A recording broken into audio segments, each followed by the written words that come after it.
All right, what's up? Today I'm going to be talking about how artists use fundamental art principles to create beautiful compositions, usually through difference. So, today we're going to be looking at Sargent, Frazetta, and maybe another artist to actually show how they're using these obscure principles that you probably have heard about in high school or college or whatever, and the teacher doesn't actually elaborate on how to use them and how they're using them in their compositions and how it's working, how sometimes it maybe doesn't work, why it doesn't work. We're basically going to be breaking apart all these compositions. So it's going to be fun. I hope you guys learned something. Let's get right into it. So, for a lot of these principles, all of them exist on a hierarchy. In art, the hierarchy exists just like anywhere else in life, and the very, very, very tippity top is values. Values are absolutely fundamental. Now, values are fundamental in a lot of different ways. Values are fundamental in representational art, making it look like the thing that you're actually painting. But they're also, and this might be even more pivotal, they're absolutely fundamentally necessary to make a like a clear composition people emotionally connect to. So, what do I mean by that?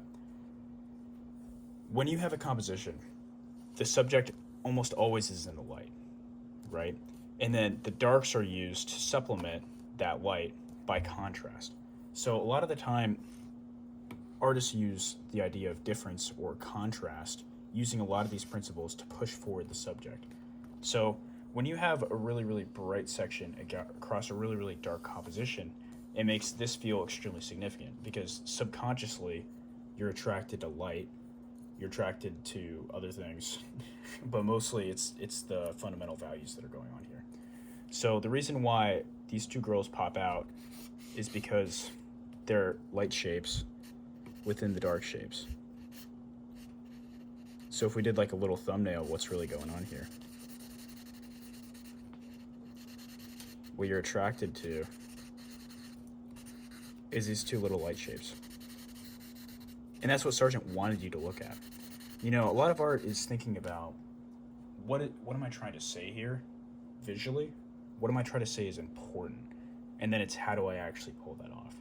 If Sargent had lifted up these values, or he had posed the painting in a different sort of way, where there's a big blaring, candle or big window letting in a bunch of light behind these figures, and there was just light pouring in around them, they would have felt much less significant, and the painting would have become less aesthetically pleasing.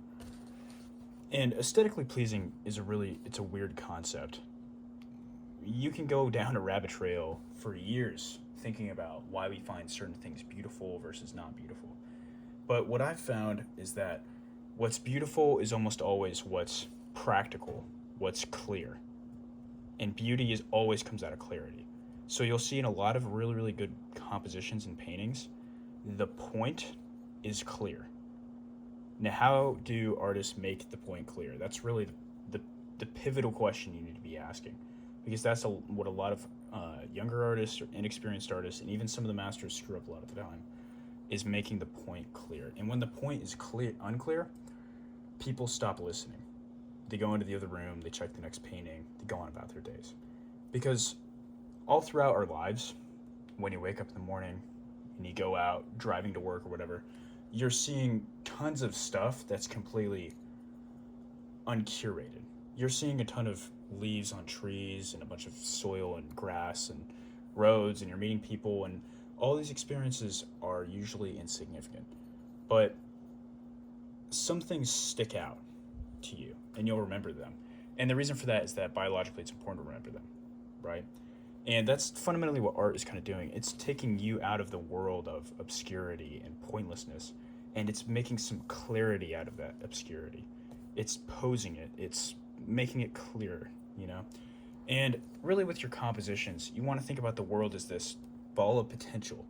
And what you're doing is that you're fleshing out that potential and you're trying to say something with it, being smart about it, using the idea of difference and contrast to really subconsciously push the point home to your viewers what's important and what isn't important. So a lot of this is really value judgments. This is important. I know this is unimportant because I don't want to look at it. I am not fixated by this little, blue vase or whatever that's going on in the background here. Why am I not? Well, because Sargent's using values. Like if you squint your eyes, you only see these four girls. And that's because they're the most important parts of the painting. And this goes beyond Sargent. This goes beyond any artist. This is just how we subconsciously interpret information visually. And even you can take it to other other sort of mediums in art and even other communication styles. What you're trying to do is that you're trying to make a clear point and purpose. That's what you're doing in speaking. You're always trying to make a point. That's what's happening in music. There's always a chorus. In essays, there's always a thesis. And what you want to think about is that there's always a subject, and you're always trying to push the point home about what that subject is. How you do that is through values and value contrast, right? That's light versus dark. So we are going to prefer the lights, put your subject in the lights. And then if we look at shapes, if you look at shape difference, that might sound a little more abstract, but what you're doing here is that you're using the difference between organic usually and geometric shapes, or you could use the difference between simple shapes or complex shapes. So let's look at that. This is a geometric shape, right? It's very angular. Almost like this right here, right? These windows, these lines, everything's very straight, everything's very sturdy. It feels man-made, it feels monotonous, linear, whatever you want to call it. That's an organic shape, right? What else is an organic shape?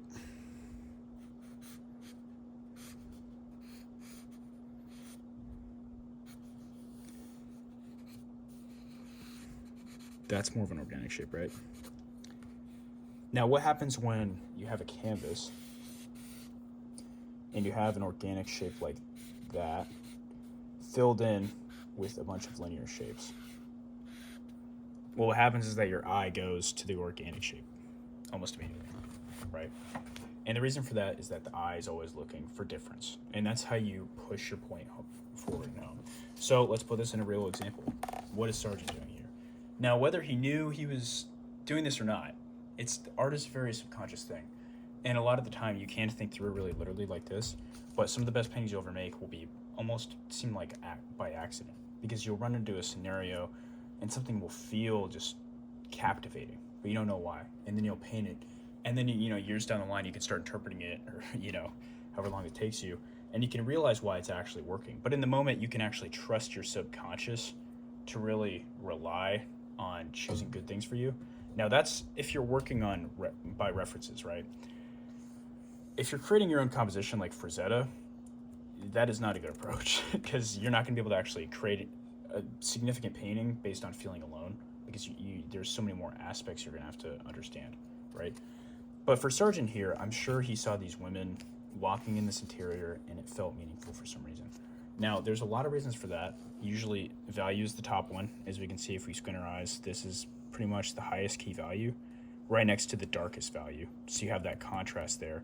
And even though this is as bright as that, you look here first. And there's a few reasons for that. One of them is that you have the really, really dark contrast here that brings your eye to the subject.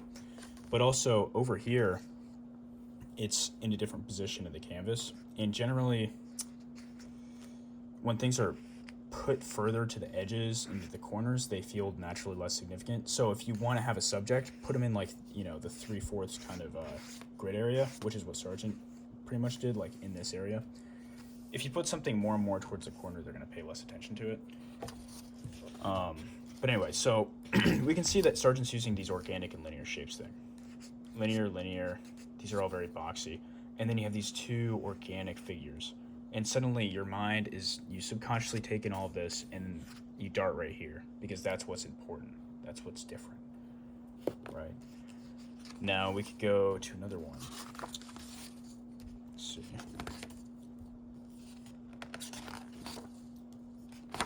What's a good color one? Colors are not as important as everybody thinks they are. The masters knew that. Everybody knew that. As you can see here, this is barely colorful at all. The saturation is so low, but it's still a really beautiful painting. Like, there's not even one saturated color in here at all. The most saturated thing is this blue, and you can barely tell that it's even blue. It's still a beautiful painting. And The reason for that is that the natural world is extremely unsaturated, but if you don't do it correctly with saturated colors, your eye is drawn to them like that. Really, really, like your eyes just dart to them. Because in nature, if we're thinking about another example about how we biologically evolved pretty much to be attracted to certain differences, we evolved to see saturated colors so that we could eat them because, for fruits and other reasons like that. That's actually why we developed the ability to see color. So when you have, let's say, a subject like this, the face and the arm, and then you have a really, really, let's say like a really bright rosy red down here, you're going to go right there. And then what's going to happen is that you're going to have some contention where it's going to seem like the face is important and this is important at the same time. And when you have that ambiguity and the viewers questioning what's important or not, it's going to feel less aesthetic and they're going to be less interested in it. You don't want to get yourself into that position. This is a perfect example. So what's really pushing this is the values, right? You look here first because of the contrast, but immediately you kind of venture over here, right? And if you squint your eyes, which is the way that you see values a little more clearly, it gets rid of a little bit of the colors. I don't know the exact science on that or anything, but it basically does. So like if you squint your eyes, this is actually a really, really similar value to all of this. So it should feel about just as important as her or even this guy, right? But because of that saturation, the point is kind of obscured a little bit, right? And this is what we're talking about with masters even maybe loosely doing some things wrong once in a while. Because if Sargent really wanted you to look here and this was supposed to feel very, very, very visually important, then he shouldn't have made that as saturated, in my opinion at least. Yeah, so colors are something really, really dangerous. You want to be very, very careful with them. You can use difference with them to actually push forward the point, but you just have to be careful about how you use them because you're going to end up with this sometimes. The way that you can use them difference-wise in your own paintings is that you can use complementary colors. So that would be like red and green, purple and yellow, orange and blue. And if you use any of those two colors, they're going to have this little battle and you can feel the difference there. So the difference you would do is like, just like how most of this is black and some of it is white, and you look at the white because of that, if you made most of a composition, let's say desaturated, and then you added in a really, really saturated dress or something, then your eye's going to dart right to it, right? If Sargent put like the really saturated red on her and kept this low, you would have still had her attention here. Now, with this whole subject business, and this is a problem you're going to run into probably. All artists pretty much run into it at some point. But the subject alone doesn't really tell what the subject's trying to tell.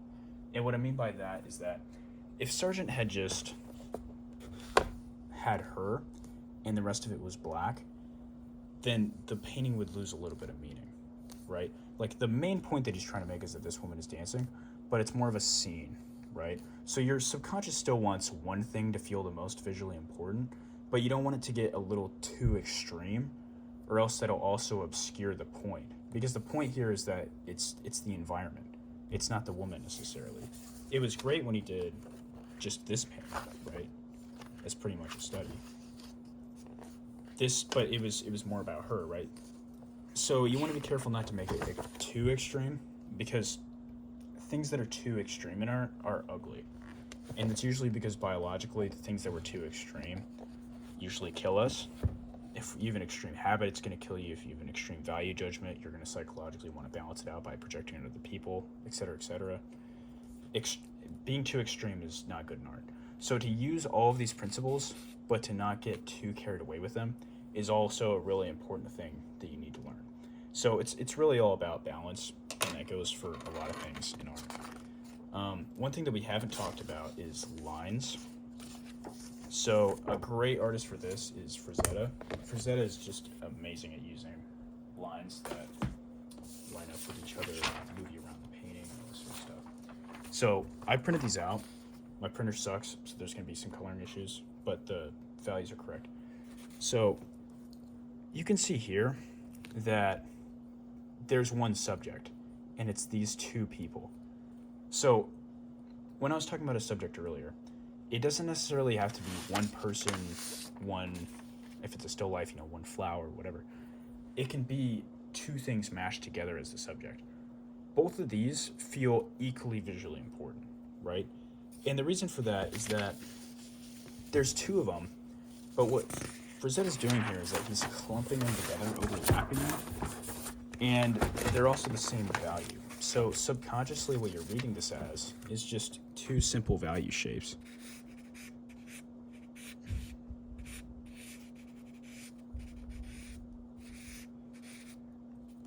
So there's a little bit of a deviation here. Like so where his chest is folding. But like if you always want to think about what you're like subconsciously reading it as. This is basically what your subconscious is thinking about. This does not feel like two necessarily separate subjects. It feels like they're bounded together because they're overlapping. If Frazetta had taken them and he moved them apart, let's say he was over here and she was over there, and they were both the same brightness, they'd be competing for your attention, and then the point would seem more obscured. And when the point is obscured, as we know, it becomes less aesthetically appealing. Another great thing that Frazetta's doing here is a shape difference. So we talked about geometric and organic shape differences to push forward a subject. What Frazetta's doing here is just really blatant and obvious. It's this really big circle, two circles in fact, against all these organic shapes. And this is actually something that Muka did, I think, and that some other artists, like a lot of illustrators back in the day. And what they do is that they'd have this kind of organic shape, and then you'd have your pretty geometric circle, square, whatever.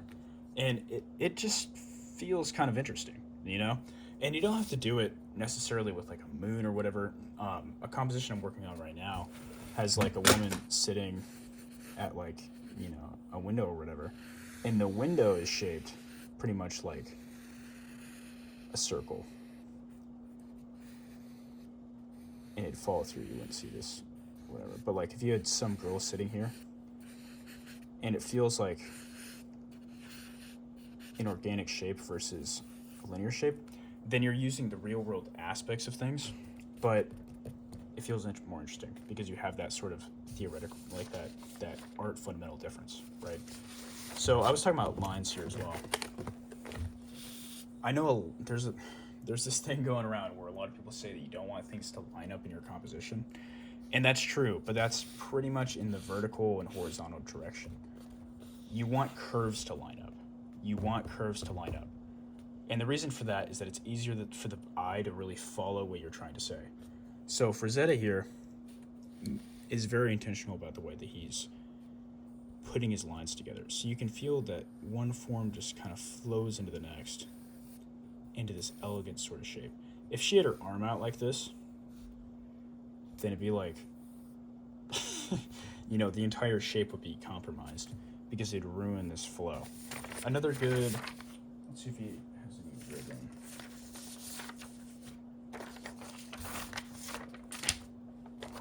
Here's a good example. Here's some lines that he's doing. See how it's lining up? So all the energy in this composition is all really feeding up here. And the reason for that is that he's actually lining up all of that. Lines up there, right? If he had moved